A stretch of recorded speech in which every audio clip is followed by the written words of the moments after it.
வணக்கம், welcome back to ஜாஸ் Tamil YouTuber. உங்களுக்கு ஆன்மீகம் சம்மந்தப்பட்ட தகவல்கள் பிடிக்கும்னா மறக்காமல் நம்ம சேனலை சப்ஸ்கிரைப் பண்ணிக்கோங்க. அப்படியே பக்கத்தில் இருக்க பெல் பட்டனும் ப்ரெஸ் பண்ணிக்கோங்க.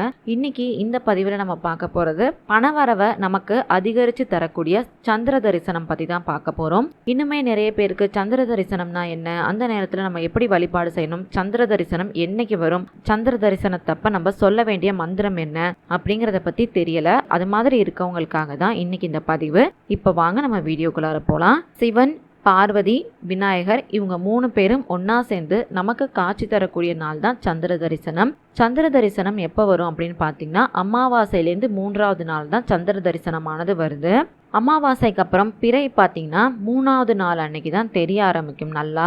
அதுவுமே பார்த்தீங்கன்னா ரொம்ப நேரம்லாம் தெரியாது, கொஞ்சம் நேரம் மட்டும்தான் தெரியும். அந்த கொஞ்ச நேரத்தில் நம்ம அதை பார்த்துட்டோம் அப்படின்னா நமக்கு சிறந்த பலன்கள் கண்டிப்பாக தரும்.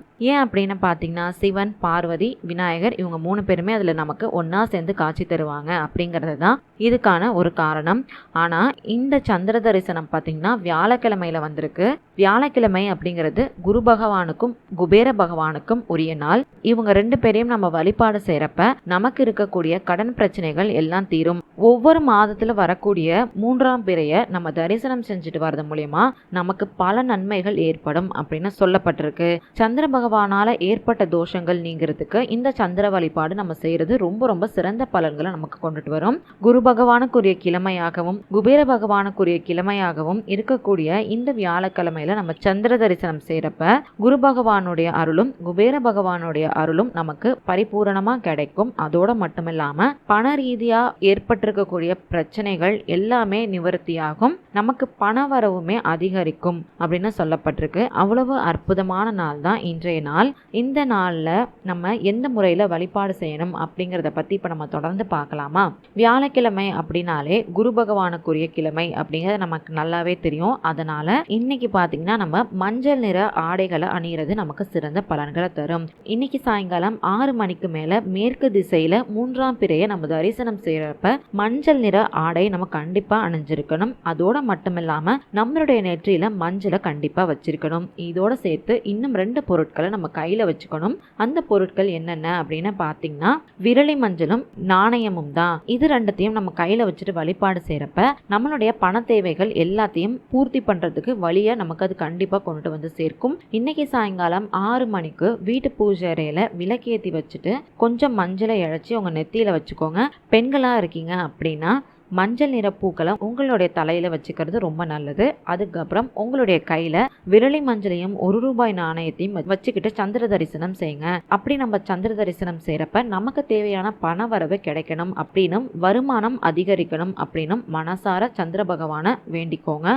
இதோட சேர்த்து நம்ம சந்திர பகவானை வழிபாடு செய்யறப்ப ஓம் சந்திர மௌலீஸ்வராய நமக அப்படிங்கிற இந்த மந்திரத்தை நம்ம சொல்லி மனசார வழிபாடு செய்யணும். உங்களால 108 முறை சொல்லி வழிபாடு செய்ய முடியும் அப்படின்னா 108 முறை சொல்லி வழிபாடு செய்யுங்க. முடியாதவங்க நீங்க உங்களால எத்தனை முறை சொல்லி வழிபாடு செய்ய முடியுமோ அத்தனை முறை சொல்லி வழிபாடு செஞ்சுக்கோங்க.